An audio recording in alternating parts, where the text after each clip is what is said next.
Hey guys, this is Tyler here. It is December here in Estonia, and I am going to discuss with everyone what I think some future trends are going into next year for our relationships and what us MGTOW guys can learn here from the current situation.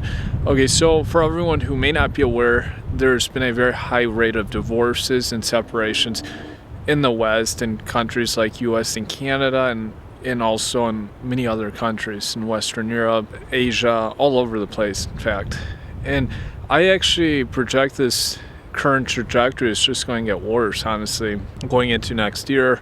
It's just a sign of the times, honestly, that we're in. Honestly, most people don't have much control over this current state of affairs. And I think you just have to take it in stride here and just make the most of whatever your situation is.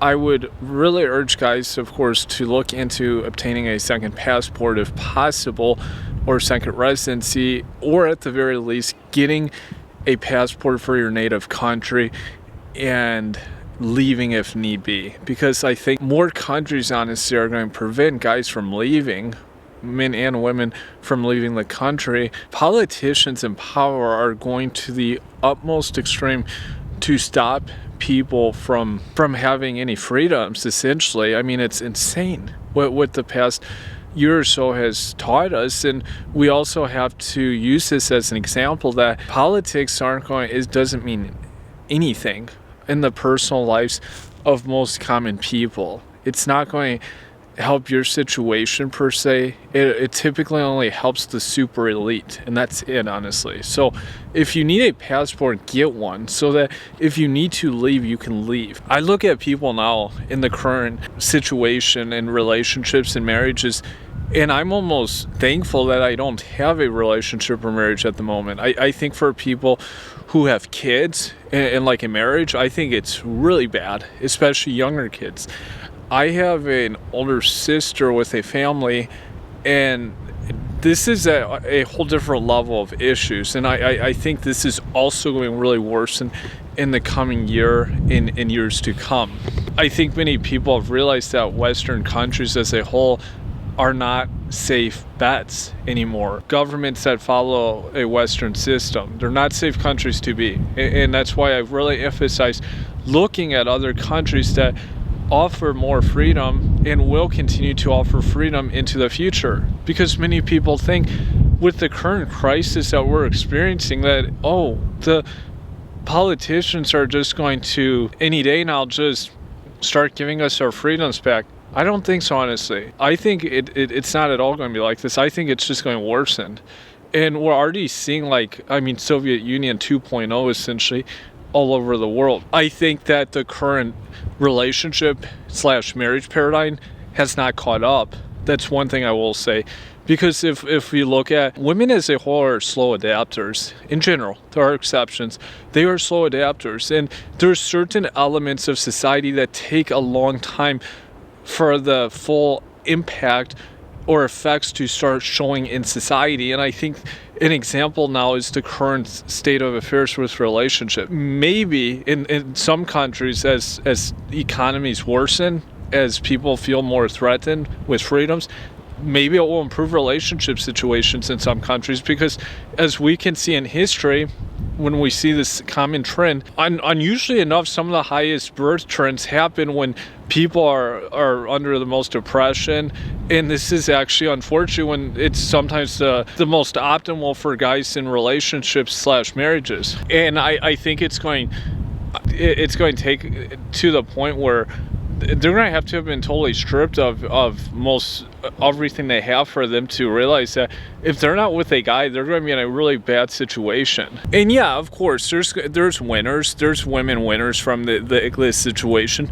But like I said, we haven't seen the full impact of this. And Raffle, I was listening to his podcast the other day. Guys should check out his channel. He has an awesome website. He has great podcasts. Raffle was discussing on this whole great reset. I mean, what's to come could be a lot worse, especially in some countries. Also realize that right now, often what politicians use is they bribe people, they give them like supposed short-term freedoms that then end up coming at the price of long term they sacrifice real freedom. They get a little and then they end up having to give back a whole lot and they lose freedom. And this is what we've seen here. If we look at from baby boomer to early millennial, that there were so many possibilities introduced to populations people had never experienced before, and baby boomers had a situation like never experienced in human history. And then look at what the price of that. Look what ended up becoming. Women now, I mean, I wouldn't even be concerned, especially in some countries, like women who are concerned about little petty affairs, like, oh, I'm like 40 something, I don't have a good husband, I don't have a boyfriend. Honestly, in 5 years, 10 years, I mean, they may be figuring out how the heck they can even like survive, how they can even have a roof over their head or bread to eat. This is how bad it's likely to get in some countries. And like, that's why I call it a Soviet 2.0.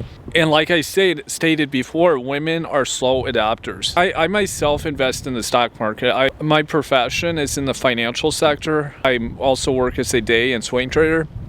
And I study stock patterns, stock charts, and volatility day in and day out.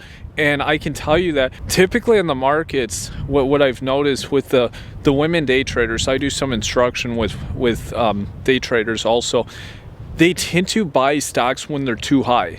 They have to be really pumped. They have to have a lot of momentum already there. It's too high to buy. They always get in too late. They're slow to see trends. And I think this is the same paradigm with relationships right now in marriages and the overall status. When you're really going to see the full effect, I think it's going to be maybe in a few years. Maybe then it will start to improve in some countries for guys. At that point, especially when the economies continue to deteriorate and the employment situation also affects them, they'll realize that this is really bad times that we're living in. And this is obviously then maybe when respect will start happening again. And I just look at things like this new stimulus bill, this $800 billion bill. I think it's pathetic. I mean, something like a $600 stimulus check for Americans. This is nothing. I mean, this is chump change. Even in Eastern Europe, $600. I look at that and I'm like, this is absolutely pathetic. This is America. This is an expensive country to live. And that's what that's a little like breadcrumbs they give to the masses, and people think that they're getting such a great deal when like the billionaires, the mega elite, they make this money in seconds. This is nothing for them. They could throw that cash into the fire. But this is just how disillusioned the masses are in many Western countries. The current paradigm with relationships, I believe divorces are going to continue to go up and breakups, but what you could also see is that out of a lot of bad also comes good. I don't know about this. There's obviously a lot of technology innovation on the horizon. There's virtual reality, augmented reality, there's robotics, there's all sorts of machine learning / AI innovation that's happening, and this obviously could introduce something really new into society on a massive scale, and maybe the perspective will change, even if it starts to improve the overall relationship climate and environment for people. A lot of places have lockdowns. People can't go out, like couples obviously can't go out often to eat. They have to stay at home. For someone who is trying to date, they I guess have to meet someone at home. In some ways, it's kind of like going back a long time ago in time, rewinding back to like the 1800s. And people are being restricted. They can't leave countries. In some cases, they can't leave cities. This is something people haven't seen for many decades now. There's a huge amount of control in place, and it continues to grow with each passing month in many countries. And when you step back though and look at this, also consider that countries have to economically benefit from a system, a situation. And I've told this to people. Why don't you think countries like Belarus, why haven't they imposed a lot of these measures on the country? I'm not going to go too deep here, but typically political people know that if they readjust society so much, are those adjustments worth it financially? That all the lost GDP, all the lost jobs, and high rates of unemployment. Is it worth it? Like place like Belarus, very sovereign, very independent. They're not getting any EU money. No, it's not worth it. And that's what, always remember this, as my dad would always tell me, it all goes back to the mighty greenback at the end of the day. It's all about the greenback. If you want to look at countries that have the most amount of freedom right now, look at the countries that are benefiting the least from the Western economic systems. Not always, but you'll typically see this trend. They are the most unrestricted, the most free. They offer the most liberty for everyday people. And so you can see this tie here. If the country isn't benefiting from this system of control by the government, they're not going to impose it, most likely. They're not going to impose these restrictions on the people. And that's really what it boils down to. I know there's many like doom and gloom, doomsday kind of people out there in society, and they will argue this point, but always understand that it's all about the money. It's nothing more than this. Politicians are not smart people, most of them. They're in fact very simple-minded, kind of stupid people. And they're very reactive, responsive. They're not proactive. So look at the countries. If you are concerned and you feel like you'll be happier, you have more of a future somewhere, look at the countries that don't follow these Western financial systems as much. And you'll probably find a country that suits you. Or maybe it doesn't matter. I'm not saying you can run away either from a country to one situation to the next and it's just going to disappear your problems, but there will be places that I think have more benefit to offer in the future. And the other thing is too, that think of too your taxes and like what you're paying for.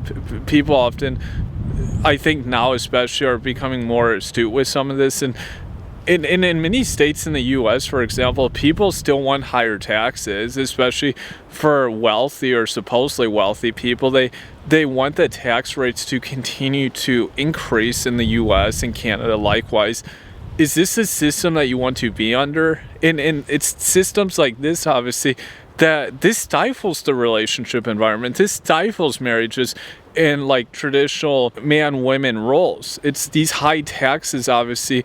The government always is going to replace the man. And these taxes obviously take their toll on populations. So ask yourself, do you want to feed the beast? Do you want to feed this machine? Because that's what you're doing, obviously, in this case. This is where it's going to be interesting, though, because as tax revenue will seemingly decline with so many unemployed people or underemployed people, how's the money going to be, the distribution or redistribution going to continue in the way it is now? I don't think it will, honestly, or at least in the same way it is. There's a lot of unknowns here at the moment, but one thing you can do as a guy, take charge of your life, look at what you do for work, whatever it is, and do something where there's a need. I hear some of the YouTube guys and they say, oh, just do like digital based content or just do something digital based. Nah, you don't need to just do something digital based. I mean, there's always going to be a need for electricians, for mechanics, plumbers, etc. There's going to be a need for these other hands-on roles, and maybe even more so. I mean, we look at a lot of people were doing home improvement projects around their house in the past 6 months. So we can see areas like this also there's a lot of demand for, and look at the area that best suits you and what you can offer for society where you're able to economically still function day to day. That's, I think, the best way to approach it. And I would say with the relationship or dating, if guys here who are still seeking that, don't get too concerned. Do what you have to do in whatever country you're living in. If you're doing the right thing, and the time right now is actually probably better in some ways because a lot of people are unemployed at the moment, but just do what you have to do. It doesn't matter. Like in anything, I mean, you'll track, if you're interested, you'll probably attract some woman just carrying on doing her day-to-day life and just being the best you can be. That's all that matters, honestly. Stay positive and don't let these weights get too much to you. This is all that matters at the end of the day. So give me your feedback below, and thank you.